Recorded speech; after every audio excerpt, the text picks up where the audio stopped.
Bienvenue dans cette capsule vidéo qui va vous permettre de compléter la fiche mémo Ma culture scientifique du chapitre 5 Utilisons durablement les ressources de l'île, forme et source d'énergie.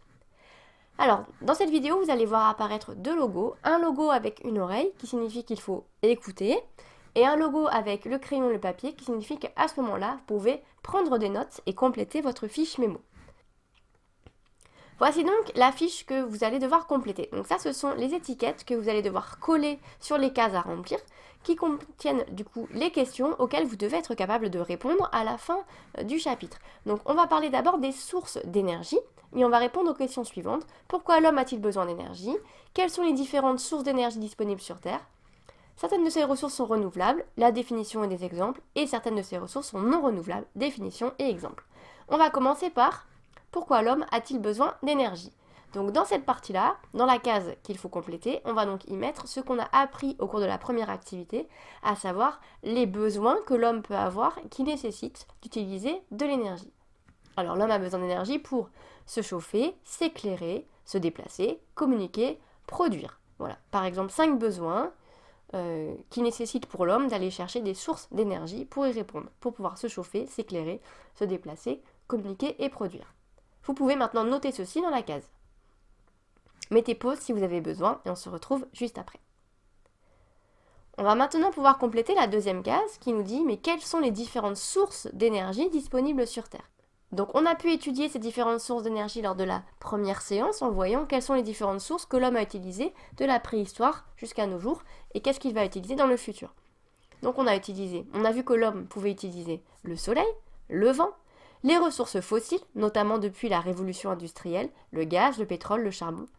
Également l'uranium, qui est aussi une ressource qui va s'épuiser. Et puis les biomasses, donc c'est-à-dire les ressources issues de ce qui est vivant, comme le bois, issu des arbres, ou l'huile, issue des fleurs ou des animaux. Vous pouvez noter dans cette deuxième case. On va maintenant répondre à la question de la définition des ressources qui sont renouvelables. Donc la définition de ce que c'est qu'une ressource renouvelable, on l'a vu au cours de la deuxième activité, notamment on a fait le petit quiz renouvelable, non renouvelable. Donc les sources d'énergie renouvelables se renouvellent assez rapidement pour être considérées comme inépuisables à l'échelle du temps humain. Par exemple le soleil, le vent, les biomasses comme le bois ou comme l'huile. Vous pouvez noter. Et enfin, les ressources qui ne sont pas renouvelables, définition et exemple. Donc au contraire, les ressources non renouvelables sont celles qui ne vont pas se renouveler assez rapidement pour qu'on puisse considérer leur stock comme infini. Au bout d'un moment, on va les consommer. Certes, certaines vont se renouveler, mais trop lentement pour qu'on puisse continuer à les consommer avec la même intensité. Donc les sources d'énergie non renouvelables s'épuisent.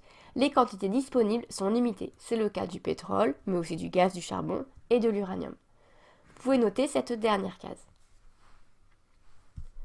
Maintenant, vous avez la fiche qui est complétée et vous devez pouvoir coller sur ces cases les vignettes pour pouvoir cacher les réponses à ces questions. Et pour apprendre ces notions, eh bien, il va falloir faire le cacher, interroger, vérifier. C'est-à-dire que pour chacune des cases, vous allez vous poser la question. Par exemple, pourquoi l'homme a-t-il besoin d'énergie?